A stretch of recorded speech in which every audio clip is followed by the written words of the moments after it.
이 시간은 하나님 말씀 봉독하는 시간입니다. 하나님 말씀은 요한복음 2장 15절, 16절, 19절에서 21절입니다. 신약성경 140화면에 나와 있습니다. 요한복음 2장 15절입니다. 2장 15절 하신 줄 알고 제가 먼저 읽겠습니다. 여러분 한 절씩 교독합니다.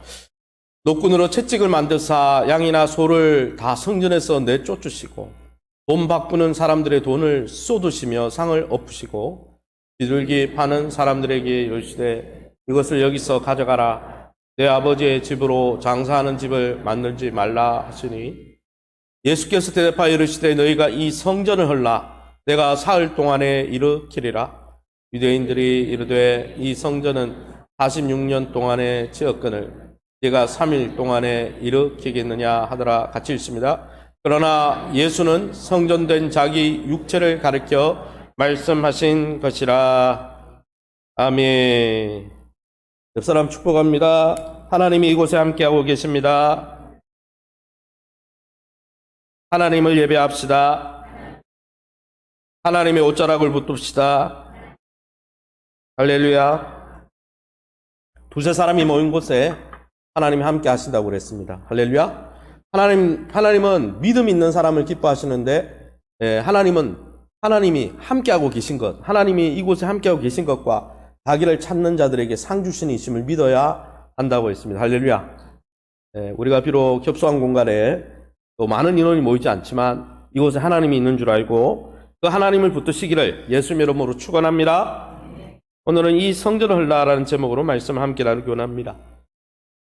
오늘 제가 만약 카메라 감독이라면 이 카메라 앵글을 급하게 바꿀 것 같습니다. 오늘 본문에 보면 이 사도 요한은 카메라 앵글을 갈릴리 가나 혼인잔치를 잡고 있다가 갑자기 다시 예루살렘으로 다시 풍경을 잡고 있습니다. 가나 혼인잔치에 이 포도주의 붉은 빛이 6월절 예루살렘 성전과 겹쳐져서 오버랩돼서 아마 6월절 성전이 이 붉은 빛으로 어른거리지 않았을까? 만약 제가 영화로 촬영한다면 그렇지 않을까 그런 생각이 드는 장면입니다. 6월절 성전에서 드려지는 어린 양의 핏빛이 어쩌면 갈릴리 가나 혼인잔치의 붉은 포도주를 성찬의 포도주를 떠올리게 하는 장면일지도 모르겠습니다. 사도 요한은 13절에서 예수님이 이 예루살렘 성전을 방문한 시기를 특별히 유대인의 6월절 즈음이라 소개하고 있습니다. 13절을 보시기 바랍니다. 유대인의 6월절이 가까운지라 예수께서 예루살렘으로 올라가셨더니 유대인들의 6월절, 유대인들은 이 6월절을 매년마다 예루살렘 성전에서 지켰습니다. 우리는 성전이 가까우니까 차를 금방 타고 아무리 멀어도 1시간 반, 2시간 이상 타는 사람이 없지만은 신명기 16장 16절에 의하면 유대 남자들은 20세 이상 다 성전으로 모여야 되는데 제가 성지순례 가서 선교사님 이야기를 들어보니 가장 먼 거리는 보름 동안 걸어야 된다고 했습니다. 보름 동안 걸어서 필그림, 순례 여행객들이 예루살렘 성전으로 나가는 절기가 6월절이죠. 예루살렘에 보름 걸어서 도착하면 일주일 내도록 이 6월절 무교절을 지킵니다. 6월절이 무엇입니까? 그들의 선조 아브라함의 후손 이스라엘 백성들이 이집트 종살이 하다가 출애굽한 사건을 기념하는 절기입니다. 출애굽의 기적을 불러왔던 6월절의 어린 양을 잡으면서 절기를 지키는 것이죠. 특히 주님이 다시 방문하신 이 예루살렘은 지금도 팔레스틴에 여러 가지 싸움이 있지만 이 팔레스틴 지역의 종교적, 정치적인 수도가 이 예루살렘이었습니다. 구약 선지자들이 메시아가 온다면 이 예루살렘에 올 것이라고 예언한 곳이 바로 이 예루살렘 성이었죠. 게다가 성전이 있었던 지역이라 주요 절기, 특별히 6월절에는 디아스포라 유대인, 바벨론 포로로 끌려갔던 온 세계에 흩어진 유대인들이 이 6월절을 지키기 위해서 예루살렘으로 모였기 때문에 당시 역사 기록에 의하면 예루살렘이 그 기간에는 북새통을 이뤘다고 합니다. 특히 예루살렘에 있었던 이 성전은 도시가 한눈에 내려다 보이는 높은 언덕에 있어서 그 풍경이 장관이었습니다. 특별히 이 예수님 시대에 1000년 전에 예수님 오셨던 그 시대에 1000년 전에 솔로몬이 성전을 세웠는데 이스라엘 백성이 범죄함으로 바벨론의 군대에 의해서 불타고 말았습니다. 그런데 주전 515년에 학개, 스가랴, 말라기 그 선지자들을 통해서 돌아온 에스라와 또 수룹바벨과 또 뭡니까? 에스더, 에스라 학사들이 힘을 합쳐서 학계 스가랴 성전을 주전 515년에 다시 재건했는데 그 성전의 미비한 부분을 오늘 성경에 읽은 대로 헤롯 대왕이 이스라엘 백성들의 민심을 사기 위해서 46년 동안이나 이 학계 스가랴 성전이 볼품 없었거든요. 그래서 그것을 수리하고 이렇게 복원하고 있었기 때문에 아마 그 광경은 장관이었을 것으로 추측됩니다. 그러면 사도 요한은 이 6월절 성전기사, 이 성전기사를 기록하면서 도대체 믿는 우리에게 무엇을 알려주려고 이 6월절의 성전기사를 기록하고 있습니까? 먼저 첫 번째는 신자는 하나님을 기쁨으로 예배하고 성도와 영적 교제를 누리지 못하게 만드는 모든 영적 방해물들을 인지하고 그것을 치워야 한다는 거예요. 진짜 예배를 위해서 예배를 방해하는 것들을 내려놓아야 된다고 오늘 사도 요한은 우리에게 말씀해주고 있습니다.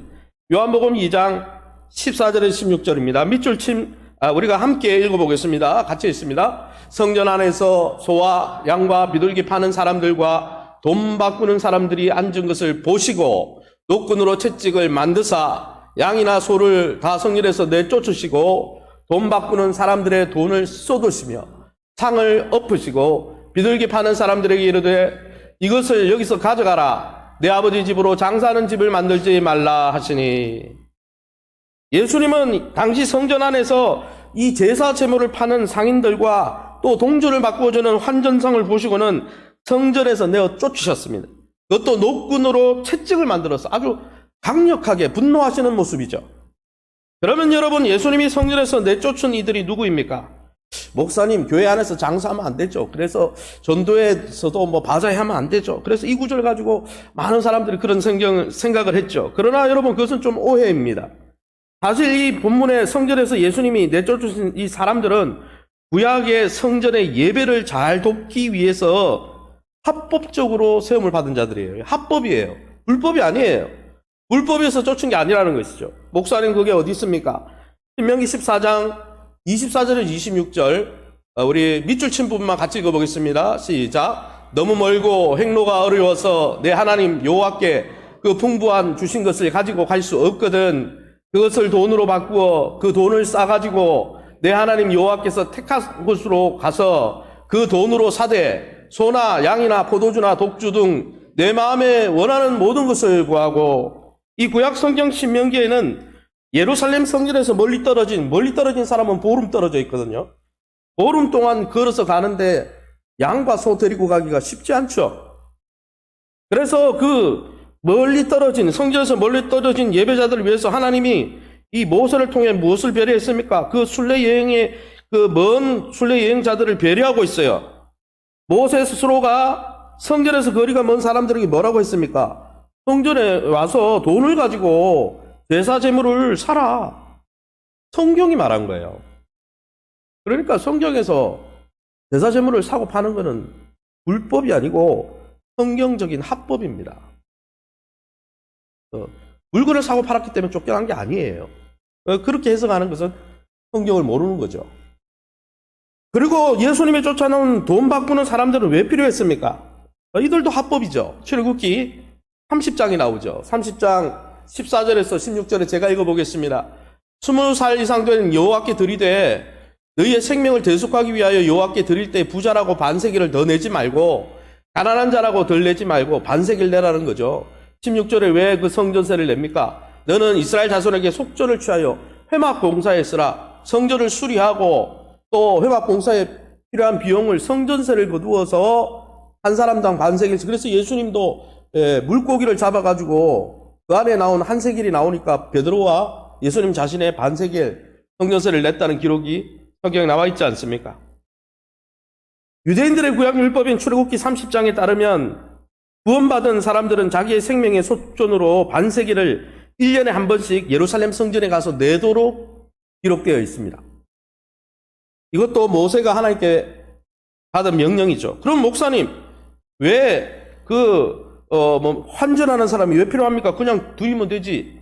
이 세겔이라는 단위가 중요한 거죠. 이 세겔은 은화입니다. 은화의 단위예요. 금화의 단위도 아니고 그냥 일반 동전의 단위도 아니고 은화의 단위인데 이 은화는 구로라는 나라에서 만든 은화로만 바칠 수 있었습니다. 그러니 평소에 이스라엘 백성들은 이스라엘의 그 동주를 쓰고 있었겠죠. 우리 조선시대로 치면 상평통보, 그죠? 이런 거 쓰고 있었는데 평소에는 그걸 쓰고 있다가 우리가 여행 가면 여행 나갈 때 공항에서 환전하잖아요. 그것처럼 성전 앞에 가서 평소에 안 쓰는 두로의 은화로 바꾸면서 수수료 내고 반세기를 준비해서 성전세로 냈다는 것이죠. 즉 예수님이 내쫓은 재물 파는 상인, 또 두로 은화로 성전세를 바꾸어주는 이 환전상들은 예배를 돕는 자들이에요. 합법입니다. 그럼 왜 예수님이 이들을 합법적인 자들인데 왜 예수님이 성전에서 내쫓으셨을까요? 그게 오늘 요지죠. 그 이유는 한번 따라합시다. 주객이 전도되었기 때문입니다. 여러분, 구약 성전은 하나님의 임재가 충만한 곳이었습니다. 성전의 가장 중요한 이유는 충만히 임재해 계신 하나님을 만나고 하나님을 예배하는 게 여러분 성전의 주 기능입니다. 예배하려고 재물 사는 거예요. 예배하려고 그 예배하는 그 예배당을 보수하려고 성전에서 내는 거죠. 하나님 예배하려고 그렇게 다른 게 필요한 거예요. 주는 하나님을 만나고 예배하는 것입니다. 할렐루야. 그런데 여러분, 재물을 사고 파는 상인들과 성전세를 바꾸어 주는 이 상인들은 예배를 돕는 자들인데 그들이 주가 돼가지고 예배는 뒷전이고 상행위가 주가 되었다는 거예요. 성전에 예배하러 온 자들에게 하나님은 온데간데 없고 그들의 마음에는 온통 돈의 마음이 빼앗겨 있었다는 것이죠.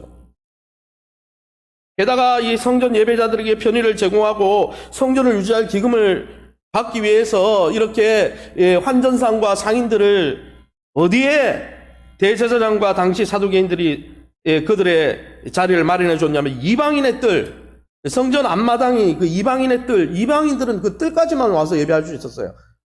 성소로 들어갈 수가 없습니다. 이방인들은. 그런데 이 이방인 뜰에 환전상과 상인들이 임시 점포를 설치했습니다. 이방인의 뜰에 상인들이 들끓자 외국인들이 하나님을 예배하고 싶은 개종한 외국인들이 그 자리에서 예배할 수 있었을까요? 그 상인들 때문에, 예배를 돕는 사람들 때문에 예배를 못하고 있었다는 거죠. 이처럼 예배는 사람들이 예루살렘 성전을 방문하는 주 목적인데 예배 자체가 예배를 돕기 위한 사람들 때문에 방해를 받고 있었다는 거예요. 그들은 성전의 주된 목적인 예배를 방해하면서 부정직하고 탐욕스러운 행위에만 돈에만 미쳐 있었던 것이죠. 하나님을 예배하는 것을 조롱하면서 하나님을 예배하는 다른 사람 예배를 방해하면서 그냥 합법이네 하고 있었다는 것이죠. 거기에 예수님은 분노하셨다는 것입니다. 사랑하는 성도 여러분, 성전은 하나님을 예배하고 만나러 가는 곳입니다. 교회도 마찬가지입니다. 교회 가는 제일 중요한 목적은 하나님을 만나고 예배하는 것입니다. 다른 것들은 그것을 돕기 위해 있는 것입니다. 주는 하나님을 예배하는 거예요. 사랑하는 성도 여러분, 예배를 잘 드리도록 하기 위해서 현대교회가 사용하고 있는 프로그램이나 도구들이 오히려 예배를 방해하고 있지는 않습니까? 우리 현대시대가 어떻습니까? 스마트폰이 많이 보급이 됐어요. 성경 안 들고 다닙니다. 스마트폰으로 성경을 보는 건 괜찮아요. 그건 볼 수 있죠. 근데 여러분, 스마트폰에 중독이 되면 예배 시간에도 스마트폰 보는 거예요. 아이패드 보는 거예요. 또 내가 예배 스텝이다라고 생각하면 내가 예배를 드리는 예배자인데 예배를 드리는데 돕는 스텝이다 하면 자기 스스로로 예배 자리에서 싹 빼버리는 거예요. 예배가 끝나고 뭐가 어떤 일이 있는데 그거 준비해야 되는데 그거 준비하는데 그러고 예배는 놓쳐버리는 거예요. 그런 사람들을 향해서 주님이 오늘 분노하셨다는 거예요. 왜요? 예배를 드려야 되는데 예배를 돕기 위해서 있는 건데 예배를 놓치고 있고 하나님을 놓치고 있고 하나님을 만나지 못하고 있고. 사랑하는 성도 여러분, 만약 오늘 예수님이 성령의 전으로 예수 믿는 사람을 성령의 전이라고 그랬잖아요. 성전이라고 그랬잖아요. 그런 예배하는 우리의 모습을 보시면 어떻게 하실 것 같습니까? 우리 스스로 예배를 돕는 스텝이다. 나는 새가족부 위원이고 예배위원이고 주차위원이고 봉사위원이고 찬양팀원이고 또 심지어 교육자고, 그러니까 내 역할만 하면 나는 예배자 자리에서 스텝이니까 나는 관리해야지 예배를. 혹시 그런 모습으로 예배 자리에 서 있지는 않습니까? 저와 여러분은 오늘 하나님을 진심으로 찾고 예배하고 만나러 와 있습니까? 몸은 와 있는데 마음이 콩밭에 가 있으면 그것도 예배가 아니죠. 그래서 여러분, 양궁 선수들이 관역을 10점, 10포인트 만족하려고 여러분 활을 당길 때 두 눈 뜨고 쏩니까? 한눈 감습니까? 한눈 감습니다. 이유는 뭡니까? 집중하기 위해서요. 안 보겠다는 거예요, 주변 거를. 예배를 방해하는 것을 내려놓겠다는 거예요. 때로는 눈을 감고 음악을 듣는 게 더 집중하는 방법이에요. 그러게 여러분, 하나님을 예배하는 데 방해하고 있는 게 있다면 그건 철저하게 내려놓고 눈을 감으시기 바랍니다. 예수님은 성전에서 하나님과의 만남, 영적인 관계를 회복시키려고 여러분 채찍을 들고 하나님과의 관계를 회복하라, 이렇게 거기에 관심이 있었습니다. 그러나 유대인들은, 예배하러 온 유대인들은 그 장사를 통해 남을 이윤, 탐심을 쫓으며 하나님 예배하는 데 관심 없었어요. 그래서 쫓겨난 거예요. 사랑하는 성도 여러분, 요즘 우리가 예배를 드리면서 또 신앙생활하면서 우리가 가장 관심을 갖고 추구하는 게 무엇입니까? 하나님을 만나는 일입니까? 아니면 하나님을 만나러 오는 그 장소에 다른 일을 추구하고 있습니다. 여러분, 하나님을 만나고 예배하는데 방해하는 것들 있다면 그 가짜 성전을 다 허물어 버리시기 바랍니다. 여러분, 설령 현대 예배를 돕기 위해서 고안된 것이라도 그게 하나님과의 만남을 방해하고 있다면 그걸 내려놓으시기 바랍니다. 여러분, 그런 프로그램이나 그런 도구들이 여러분 다른 성도들의 예배를 방해한다면 그 장애물들을 전부 몰아내시기 바랍니다. 차라리 그럴 바에 스마트폰이 나를 방해한다 그러면 성경책 들고 다니는 게 나아요, 차라리. 주님은 너는 나를 만나라. 나를 만나야 살아. 네가 나를 만나야 돼. 나를 만나러 왔잖아. 주님이 그렇게 말씀하고 있는 것이죠. 주님은 오늘 우리가 찬양 드린 대로 정말 하나님을 예배하는 그 사람을 찾고 계십니다. 그를 찾기 위해서 하나님을 예배하지 못하게 하는 모든 것들을 다 쓸어버리라. 예수님이 그래서 채찍을 든 거예요. 합법적인 건데 예배를 방해하니까. 저와 여러분이 우리의 마음과 중심과 삶을 드리며 온전히 하나님 한 분만을 만나고 예배하는데 저와 여러분의 인생을 드리시기를 예수님 이름으로 축원합니다. 그러면 어떻게 하면 하나님과의 이 친밀한 만남, 또 영적인 신령한 교제를 깊이 체험하고 나눌 수 있을까요? 두 번째 원리는 하나님을 깊이 만나고 성도 간의 영적인 교제를 나누는 유일한 통로는 바로 예수 그리스도를 통해서만 가능하다는 것입니다. 할렐루야! 껍데기 성전이 하나님을 만나게 해주는 게 아니에요. 예수님을 만날 때 하나님 만날 수 있는 거예요. 예수님을 만날 때 교회의 부흥이 일어나는 거예요. 예수님을 만날 때 우리의 삶이 변화되어지고 우리의 삶의 생명이 충만해지는 것입니다. 할렐루야. 요한복음 2장 19절, 21절, 22절 우리가 한 목소리로 밑줄 친 부분만 읽어보겠습니다. 이 성전을 헐라 내가 사흘 동안에 일으키리라. 예수는 성전된 자기 육체를 가리켜 말씀하신 것이라. 죽은 자 가운데서 살아나신 후에야 성경과 예수께서 하신 말씀을 믿었더라. 아멘.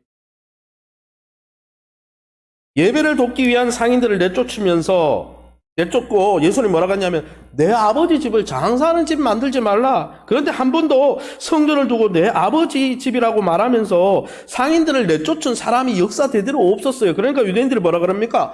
네가 무슨 권한으로 우리의 예배를 방해하느냐. 유대인들 입장에서는 방해죠. 왜? 상인들에게 제사점을 사고 환전세도 해야 드리니까 자기들의 예배를 방해하는 거죠. 네 무슨 권한이냐. 그러면서 18절에 보면 네가 갖고 있는 권한이 무엇인지 표적을 보여라. 그러면 내가 믿겠다. 이렇게 이야기한 것이죠. 항상 유대인들은 권한 타령했어요. 그에 대해서 예수님의 대답이 무엇입니까? 성경 오늘 우리 읽은 대로 19절에 이 성전을 헐라 내가 사흘 동안 일으키리라. 이렇게 대답했어요. 약간 동문서답 같죠. 이거 무슨 권한이냐? 그러니까 이 성전을 헐어라. 내가 3일 만에 지으리라. 아주 중의적인 표현입니다. 앞에 있는 껍데기 성전 허물어버리라. 그 말도 되지만 실제로 이 성전을 헐라. 이 답변에 대해서 사도 요한은 뭐라고 부연 설명하고 있습니까? 21절에 그러나 예수는 성전된 자기 육체를 가르쳐 말씀하십니다. 너희의 그 껍데기도 버려야 되지만 내가 내 육체인 이 성전을 허물 것이다. 십자가에 너희를 위해서 죽을 것이다. 예배 회복을 위해서 죽을 것이다. 그리고 사흘 만에 일으키리라. 3일 만에 부활해서 진정한 예배자로 거듭나게 해 줄 것이다. 그때야 진정한 예배자들이 될 것이다. 예배 회복은 이 성전의 껍데기가 아니라 나를 통해 일어날 것이다. 그 말씀한 것이죠. 예수님의 답변에서 우리는 세 가지 알 수 있습니다. 첫 번째는 예수님이 자기 육체를 성전이라 했으니 예수님이 찐 성전이라는 거예요. 예수님을 통해 하나님 만날 수 있다는 거예요. 할렐루야. 우리의 몸이 여기 와 있어도 예수님을 붙들지 않으면 하나님 만날 수 없는 거예요. 두 번째는 성전의 기능이 예수님의 십자가 죽음과 부활을 통해 완성되고 성취된다는 거예요. 예수님이 죽으셔야 하나님 만날 길이 열린다는 거예요. 예수님이 부활하셔야 성전의 기능이 완전히 하나님 예배할 수 있는 기능이 완벽하게 우리에게 주어진다는 것이죠. 그러면 실제로 메시아로 오신 예수님이 왜 죽으시고 부활하셔야 됩니까? 구약의 선지자들이 예언한 성전 회복과 관련한 메시아 그리스도에 대한 약속은 어떤 게 있습니까? 에스겔서 37장에 이렇게 말씀되어 있습니다. 제가 읽어보겠습니다. 함께 밑줄 친 부분 읽어보겠습니다. 여러분 잘 보이시면 한번 읽어주시기 바랍니다. 시작. 내 종 다윗이 그들의 왕이 되리니 한 목자가 있을 것이라. 그의 조상들이 거주하던 땅에 그들이 거주하되 내 종 다윗이 영원히 그들의 왕이 되리라. 화평의 언약을 세워서 영원한 언약이 되게 하고 또 그들을 경고하고 번성하게 하며 내 성소를 그 가운데 세워서 영원히 이르게 하리니 내 처소가 그들 가운데 있을 것이며 나는 그들의 하나님이 되고 그들은 내 백성이 되리라. 내 성소가 영원토록 그들 가운데 있으리니 거룩하게 하는 여호와인 줄 열국이 알리라 하셨다라. 아멘. 에스겔 이 37장에는 메시아가 오면 어떤 일이 어떻게 성전이 회복되는지 또 어떻게 예배의 기능이 회복되는지를 설명하고 있습니다. 에스겔 선지자는 이 다윗의 후손 내 종 다윗이 이랬는데 다윗이 죽었다가 살아난다는 의미가 아니에요. 이것은 다윗의 후손으로 오시는 메시아를 여러분 예언한 겁니다. 목사는 그걸 어떻게 알 수 있습니까? 성경에 보니까 이 메시아가 와서 이 다윗의 내 종 다윗이 와서 어떻게 한다 그랬냐면은 25절에 보면 내 종 다윗이 영원히 그들의 왕이 되리라. 다윗은 영원한 존재가 아니에요. 다윗의 후손으로 오시는 그리스도가 영원한 것입니다. 그러니까 거기에 나오는 저 다윗이라는 이 상징은 바로 다윗의 후손으로 오는 메시아를 이야기합니다. 먼 미래에 메시아가 영원한 왕과 목자로 오셔서 자기 백성을 영원히 다스릴 것이다. 이거는 사무엘하 7장에 다윗 언약에 주어진 다윗의 후손이 오는데 영원한 나라를 세울 것이다. 그거의 연장입니다. 그런데 여러분, 예수님이 오셔서 메시아로서 영원히 왕과 목자로 다스리는데 그분의 통치는 어떤 모습입니까? 26절에 보니까 화평의 언약을 세운다 그랬어요. 화평의 언약, 무슨 말입니까? 이스라엘 백성과 하나님 사이가 원래 왼수지간이죠. 우리가 하나님 앞에 죄로 인해서 반영을 해서 원수 사이인데 하나님과 우리 사이를 화목하게 해주겠다는 거예요. 예수님이 오셔서. 화목하게 해주는데 그 언약이 잠시 언약이 아니에요. 26절에 내가 그들과 화평의 언약을 세우는데 그 언약이 어떻게 된다고요? 영원한 언약이 되게 해주겠다. 영원히 하나님과 화목하게 해주겠다. 메시아가 오면 메시아가 와서 하나님과 우리 사이를 영원히 화목하도록 하나님의 자녀가 영원히 되도록 해준다는 거예요. 그런데 그 결과가 무엇입니까? 26절에 내 성소가 뭡니까? 성전을 이야기하죠. 내 성소를 그 가운데 세워서 이스라엘 백성 가운데 믿는 자들 가운데 세워서 어떻게 한다고요?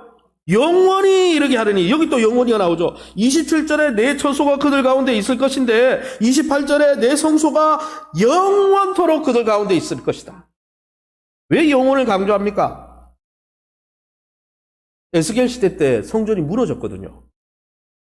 그래서 지금 헤롯 대왕이 하게스가랴 성전을 다시 짓고 보수하는 거잖아요. 저 성전도 AD 70년 되면 디도 장군에 의해서 무너지거든요. 그러니까 그것은 영원한 성전이 아니에요. 그럼 영원한 성전은 누구를 이야기하는 겁니까? 예수 그리스도를 이야기하는 거예요. 예수는 그리스도가 뭡니까? 메시아라는 거예요. 메시아 그분이 오셔서 우리의 영원한 성소가 된다는 거예요. 우리에게 하나님을 만나는 길을 여시는 분이 된다는 거예요. 우리와 하나님 사이를 화목하게, 영원히 화목하게 해주시는 영원한 왕이 되신다는 것이죠. 그 하나님의 성소 예수 그리스도를 통해서 이스라엘이 어떻게 된다고요? 28절에 거룩하게 죄로부터 맑게 씻어주신다는 것입니다. 그래서 이제는 떠나지 않는다는 거예요. 가나안 혼인잔치에 넘쳤던 포도주처럼, 6월절에 성전에 흘러넘쳤던 어린 양의 붉은 피처럼 메시아 되신 예수님이 하나님과 우리 사이를 영원토록 화목하게 하기 위해서 십자가 위에 죽으시겠다는 거예요. 그래서 이 성전을 헐라, 그것으로 너희의 영원한 성소가 되어 버리라. 그 언약의 피로 우리는 깨끗함을 입고 그분을 믿을 때 하나님의 영원한 백성으로 하나님이 우리를 세워주신다는 거예요. 영원히 왜 강조될까요? 과거에 이스라엘은 반역과 죄를 인해서 바벨론 이방민족 위에서 예루살렘이 철저하게 짓밟히고 무너졌어요. 하나님은 떠나버렸어요, 이스라엘에서. 그래서 포로로 끌려간 거예요.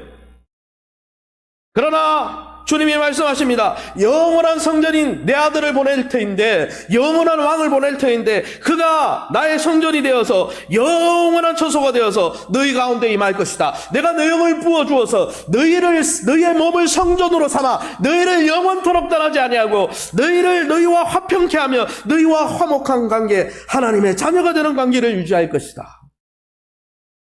그것이 성전으로 오신 예수 그리스도의 기능이고 그분의 역할이다. 그 이야기를 사도 요한이 지금 이야기하는 거예요. 사랑하는 성도 여러분, 메시아로 오신 예수님의 십자가 죽음과 부활을 통해서 여러분 하나님과의 관계가 회복되었습니다. 영원토록 회복되었습니다. 우리는 하나님의 영원한 자녀가 되었습니다. 여러분, 우리의 죄는 단번에 예수님의 피로 인해서 단번에 용서되었고 영원한 속죄를 받게 되었습니다. 이 모든 것이 예수 그리스도를 통해서 이루어진다는 거예요. 그분이 진짜 성전이기 때문에. 여러분, 성전의 모든 기능이 예수님을 통해서 성취된 거예요. 이제 예수 안에 있으면 하나님을 만나게 되는 것입니다. 예수 안에 있으면 하나님 앞에 어떤 죄라도 용서받게 되는 것입니다. 왜요? 성전은 속죄 기능이 있고 성전은 하나님을 만나는 장소였기 때문이에요. 여러분, 예수님을 통해 하나님과 화목하게 되고 하나님과의 친밀함을 누리게 되는 것입니다. 이게 진짜 성도가 누려야 돼요. 교회가 누려야 할 복인 거예요. 사랑하는 성도 여러분, 그러므로 사도 요한이 오늘 증거하는 것처럼 신자는 참 성전이신 예수님께 주목해야 합니다. 예수님이 십자가 죽으심과 부활을 통해 이 에스겔에 약속된 허락한 진짜 복에 주목해야 하는 것이죠. 예수 안에서 하나님이 주신 하나님과의 친밀한 관계를 오늘도 예배 가운데, 기도 가운데 누려야 하는 거예요. 하나님이 우리가 신음소리에도 우리에게 귀를 기울이실 것입니다. 우리의 자녀이기 때문에. 믿으십니까? 여러분, 예수 안에서 하나님은 우리에게 영원한 속죄의 은혜를 주시는 것입니다. 이제는 죄와 상관없는 자가 되었으니 이제는 죄를 멀리하고 죄를 미워하고 죄를 싫어하고 죄에서 돌이켜야 하는 것입니다. 왜요? 이제는 죄와 상관없는 존재가 되었기 때문이에요. 믿으십니까? 그것이 예수를 믿는 것입니다.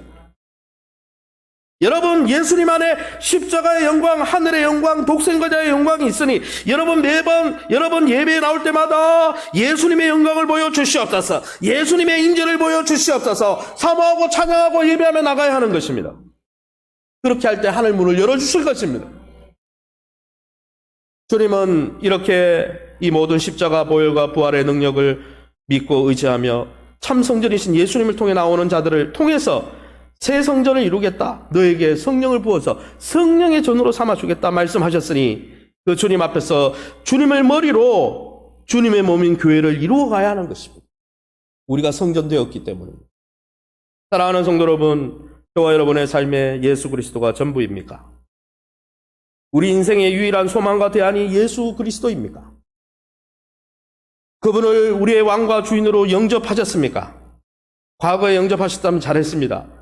오늘도 그 예수님이 내 왕과 주인으로 대접받고 있습니까? 믿음은 계속되는 것입니다. 아무쪼록 세상 어디에서도 찾을 수 없는 유일한 화목제물로, 유일한 성전으로, 유일한 우리의 소망으로 오신 예수님께 매번 예배 때마다 주목하면서 우리의 한평생 주님 안에 부어주신 하나님과의 그 친밀한 관계와 주님이 주시는 신령한 복을 매일매일 누리고 감사하고 찬양하고 감격하시는 저와 여러분 다 될 수 있기를 예수 이름으로 축원합니다. 그러면 우리가 주님 안에 계속 거하기 위해서 그 안에 있는 예수 안에 있는 신령한 복을 잘 계속 누리기 위해서 우리는 무엇을 해야 될까요? 세 번째 우리가 해야 될 것이 있습니다. 여러분, 세 번째는 예수 그리스도에 대한 우리의 믿음을 항상 점검해야 됩니다. 그리고 우리의 믿음이 믿음직한 신실한 충성스러운 믿음이 되도록 가꾸어 가야 한다는 것입니다. 할렐루야. 요한복음 2장 23절에서 25절 오늘 읽지 않은 본문인데 우리가 함께 한 목소리로 읽어보겠습니다. 시작. 6월절에 예수께서 예루살렘에 계시니 많은 사람이 그의 행하시는 표적을 보고 그의 이름을 믿었으나 예수는 그의 몸을 그들에게 의탁하지 아니하셨으니 이는 친히 모든 사람을 아시며 또 사람에 대하여 누구의 증언도 받으실 필요가 없었으니 이는 그가 친히 사람의 속에 있는 것을 아셨음이니라. 아멘. 이 본문에 보면 예수님이 가나 혼인잔치 때에는 숨겼잖아요. 표적은. 그건 공식적인 표적이 아니었으니까 제자들하고 모친을 위한 표적이었으니까 아주 숨겨서 일하시다가 이 6월절에 성전에 올라와서는 공개적으로 표적을 일으켰습니다. 그래서 오늘 성전에 뭐 이렇게 청결 기사 말고도 많은 기적과 표적을 행하신 것 같아요. 그 표적과 기사를 통해서 자신이 메시아임을 드러냈습니다. 드러내니까 그 표적 때문에 믿는 사람들이 하나 둘씩 나왔는데 중요한 건 이거예요. 그 표적을 보고 믿는 자들에게 예수님은 그분의 몸과 마음을 맡기지 않았다는 거예요. 그들을 완전히 신뢰하지 않았다는 것입니다. 이 부분이 중요합니다. 예수님은 그분의 안정감과 존재감을, 그의 자존감을 믿는 사람들에게 두지 않았다는 거예요. 왜 그랬을까요? 계속 반복되는 게 두 가지인데 왜 그렇게 의탁하지 않았느냐? 24절에 이는 왜냐하면 친히 모든 사람을 아시며 25절에도 이는 왜냐하면 그가 친히 사람의 속에 있는 것을 아셨습니다. 무슨 말입니까? 예레미야 선지자가 예언했듯 사람의 마음이 조변 섞게 할 수 있음을 알고 계셨다는 거예요. 예레미야 17장 9절에 이렇게 말씀하고 있죠. 우리 함께 읽어봅니다. 그 어느 것보다 삐뚤어진 것은 사람의 마음이다. 사람의 마음은 심히 악하기 때문에 아무도 그 속을 알 수 없다. 지금은 예수님이 표적 일으켜주니까, 기적을 일으켜주고 응답해주니까 호호호 하고 믿던 이 사람들이, 다윗의 후손이라고 했던 이 사람들이 나중에 뭐라고 합니까? 자기의 이해 타산과 안 맞으니까 뭐라고 그래요? 십자가의 예수님을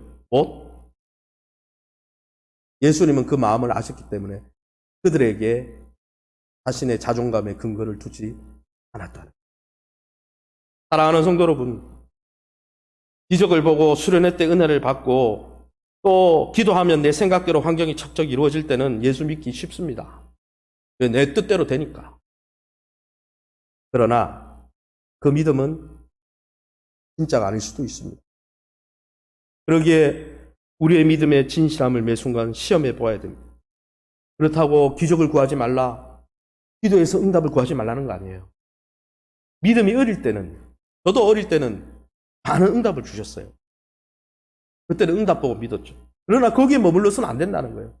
표적이 일어났고 내 뜻대로 이루어졌기 때문에 예수님이 좋다고 믿는 게 아니라, 이제는 예수님이 찾는 믿음은 예수님을 따르는 일이 이 시대에 인기가 없을 때라도, 예수님을 따르고 교회를 섬기는 일이 손해가 나고 십자가가 따르고 수고가 따를 때라도 예수님을 사랑하고 믿기 때문에 쫓아가는 그 믿음을 주님 보기 원하신다는 거예요.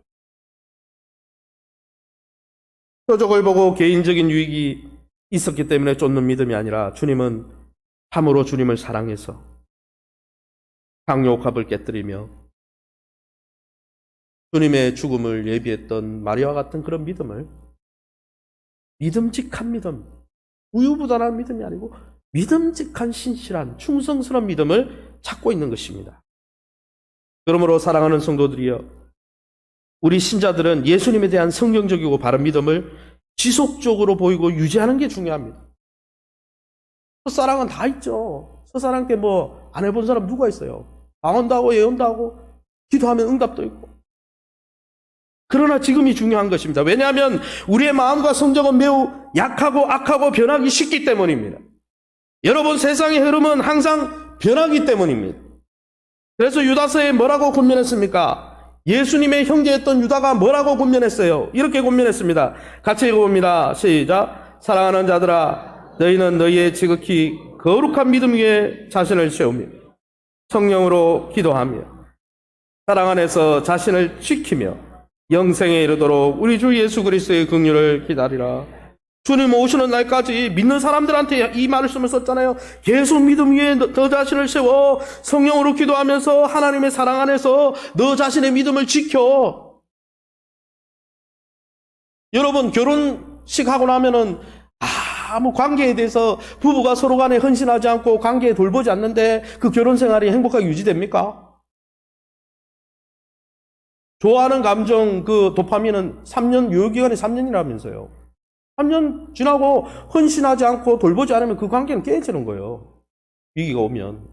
그래서 결혼식 왜 합니까? 결혼 생활 때문에 하는 거예요. 결혼 생활을 평생 40년, 50년, 60년 죽을 때까지 해야 되는데 우리가 서로 언약을 맺었다는 걸 징표로 정인들에게 삼기 위해서 하는 거지. 결혼식하고 막 결혼식 날 너무 떠들썩하고 막 이렇게 하면 그냥 그때만 그냥 너무 뜨겁게 사랑하면 가만히 있어도 막 사랑이 막 회복되고 막 관계가 좋아지고 그런 게 아니에요. 관계는 만들어 가야 되는 거고 관계 안에서 믿음을 가꾸어 가야 되는 거예요. 예수 안에서 하나님과 우리 사이의 관계도 마찬가지라는 거예요. 우리가 학습 세례가 예수님과 결혼한 결혼식이라면 우리가 결혼 생활을 주님과 동행하면서 계속 해가야 된다는 거예요. 주님은 우리의 변하는 믿음을 잘 알고 계십니다. 주님이 뭘 이야기하십니까? 오늘 그것을 믿지 않았다는 것은 너희가 너희 믿음이 성장하길 원한다. 너희가 내가 찾는 믿음이 되길 원한다. 그걸 원하시는 것이죠. 아무쪼록 복음을 위해 일하고 사역하고 있는 복음 사역자들은 성도들의 반응에 그러기에 너무 연연하거나 흔들리지 말고 반대로 우리 믿는 신자들은 매 순간 예수님을 향한 우리 자신의 믿음을 점검하면서 어느 때라도 늘 믿음직하고 신실하고 충성스럽게. 충성이 무슨 뜻인지 아십니까? 충성은 원래 단어의 뜻이 아닙니다. 원문의 믿음직함입니다. 주님 앞에 믿음직한 성도 다 되시기를 예수님 이름으로 축원합니다. 시간이 좀 지났지만 우리가 찬양 하나 드리고 기도하고 마치겠습니다. 네, 우리 세상 흔들리고 한번 찬양하고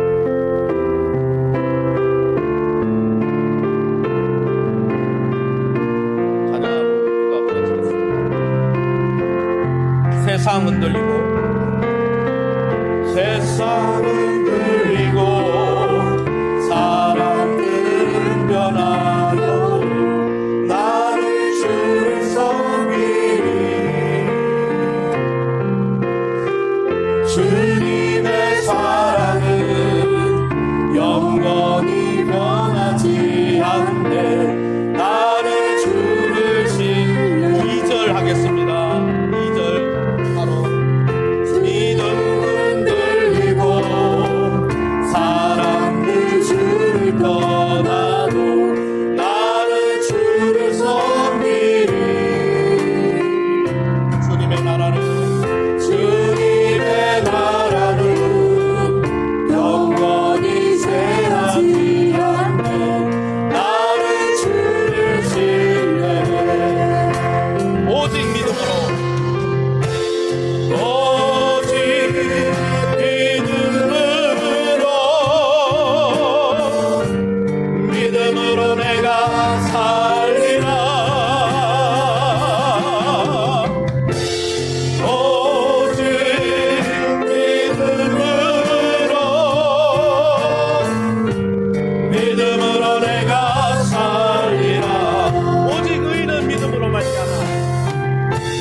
합치면서 기도하기 원합니다. 제가 특별히 기도할 수 있습니다. 그러나 제가 신부가 아니잖아요. 여러분은 제사장입니다. 왕같은 제사장이에요. 여러분이 기도하셔야 돼요. 제가 기도한들 여러분이 기도하지 않는데 무슨 소용이 있겠습니까? 이 시간에 하나님 주시는 은혜를 붙들고 주의 이름 부르고 합심해서 기도합니다. 주여 하나님 아버지 감사합니다. 하나님 아버지 하나님을 기쁨으로 예배하고 성도와 영적 비를 누리지 못하게 하는 모든 껍데기와 같은 아버지 영적 방해물들을 바로 인지하고 십자가에 못 박고 주님 보호자 앞에 담대히 나갈 수 있도록 인도해 주옵소서. 하나님 예수 그리스도 황성전 대신 하나님 예수 그리스도의 죽으심과 부활을 통해 하나님과의 관계를 회복해 주셔서 감사합니다. 영원한 죄를 용서해 주셔서 감사합니다. 이제는 하나님을 아바 아버지라 부르게 하시니 감사합니다. 날마다 예배 때마다 예수님의 옷자락을 붙들고 믿음으로 하나님이 주는 놀라운 친밀함을 누리게 도와주시고 아버지 우리의 영안이 열려지게 도와주시고 우리의 영적 입술이 영적 귀가 열려지게 도와주시고 하나님이 주는 놀라운 신령한 복을 다 받아 누리게 도와 주시옵소서. 하나님 아버지 예수 그리스도에 대한 우리의 믿음이 항상 진실한 믿음이니 매일매일 점검하게 도와주옵소서. 주님이 보실 때 의탁하지 못하는 믿지 못하는 믿음이 아니라 표적 보고 잠시 좋아서 믿는 믿음이 아니라 주를 뜨겁게 사랑하기에 마음과 뜻과 정성과 힘과 목숨을 다해 하나님 손해를 보더라도 하나님 주님을 믿는 것이 인기가 없더라도 주님을 사랑하는 마음으로 끝까지 주님들을 쫓아가는 살아있는 믿음의 소유자들이 다 될 수 있도록 축복하여 주시옵소서. 모든 영광 하나님께 돌려드리며 예수 이름으로 기도합니다. 아멘. 찬송.